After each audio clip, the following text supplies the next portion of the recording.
جناب نوفل جن کا خیمہ قریب ترین خیمہ تھا امام حسین کے ساتھ، بہترین تیر انداز تھے، کہتے ہیں اندھیری رات تھی،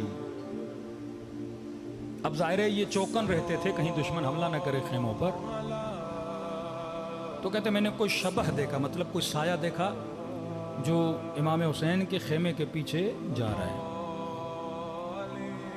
تو مجھے شک ہوا کہیں ایسا تو نہیں کہ پیچھے سے دشمن نے اٹیک کیا، تو کہتا ہے میں نے اس سائے کا پیچھا کیا، جب آگے بڑھا تو میں نے دیکھا کہ یہ میرے آقا امام حسین ہے، چلتے جا رہے ہیں چلتے جا رہے ہیں۔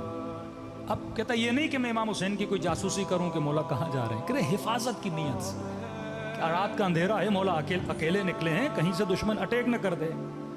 کہتا پیچھے چلتا گیا، امام حسین نے محسوس کیا کوئی آ رہا ہے، امام نے کہا نوفل تم ہو؟ میں نے کہا جی مولا۔ کیوں کر رہے ہو میرا پیچھا؟ میں نے کہا مولا پیچھا نہیں کر رہا، خوف تھا کہ رات کا اندھیرا ہے، آپ اکیلے چل رہے ہیں صحرا میں، کوئی حملہ نہ کر دے آپ کی حفاظت کے لیے۔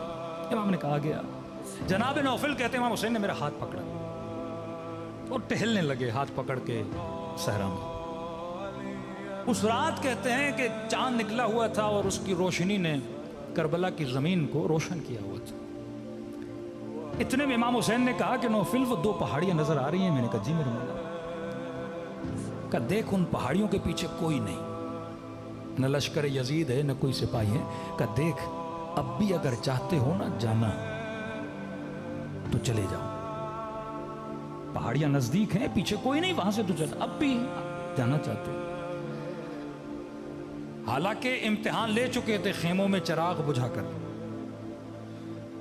کہ شاید خیمے میں شرم آئی ہو کہ حسین کو کیسے چھوڑوں، ہاتھ پکڑا ہوا ہے، کہ اب میں خود کہہ رہا ہوں کوئی شکایت نہیں کروں گا نانا سے، کوئی شکایت نہیں کروں گا اماں سے، جانا چاہتے ہو چلے جاؤ۔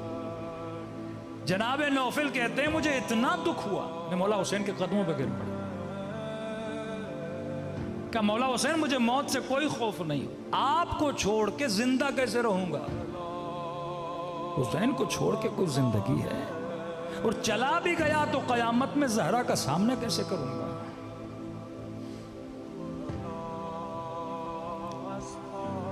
ماتھے پہ بوسہ دیا میرے مولا نے، ہاتھ پکڑا، خیموں کی طرف واپس پلٹے۔ جناب نوفل کہتے ہیں جب واپس آ رہے تھے تو خیمے کے در پہ ایک بی بی کھڑی تھیں، پتا تھا یہ سیدہ زینب کا خیمہ ہے، میں سمجھ گیا مولا کی بہن ہے۔ امام کی نگاہ جیسے بہن پہ پڑی تو میرا ہاتھ چھوڑ دیا، کہ آپ خیمے میں چلیے، میں اپنی بہن کی طرف جا رہا ہوں۔ کہ خیمے قریب تھے، امام حسین بہن کو سلام کیا اور بہن کے خیمے کے اندر چلے گئے۔ جناب نوفل کہتے ہیں ابھی خیمے کی طرف اپنی جا ہی رہا تھا، نہ خواستہ جو خیمے میں کلام ہو رہا تھا وہ میرے کانوں تک آ گیا، کہ جیسے مولا حسین بہن سے ملے تو بی بی زینب نے یہ کہا کہ حسین اپنے ساتھیوں سے مطمئن ہو، کہیں ایسا تو نہیں کہ کل تجھے چھوڑ کے چلے جائیں۔ کہتے مولا حسین نے کہا بہن زینب میں مطمئن ہوں، میرے جیسے صحابی خدا نے کسی کو نہیں دی۔ جناب نوفل کہتے ہیں سیدہ کا یہ جملہ سننا تھا کہ ابھی تک مردد ہیں ہمارے کردار سے۔ میں سیدھا گیا حبیب ابن مظاہر کے خیمے میں، حبیب نے کہا نوفلہ بیٹھ، میرا چہرہ اداس، کیا ہوا ہے؟ کہ طبیعت میں مزہ نہیں حبیب۔ کا کیوں؟ کہ حبیب زہرا کی بیٹی ہم سے مطمئن نہیں ہے، حبیب کچھ کر زہرا کی بیٹی کو مطمئن کرنا ہے کہ ہم کل حسین کو چھوڑ کے کہیں نہیں جائیں گے، یہ بچے پریشان ہیں، یہ بیبیاں پریشان ہیں۔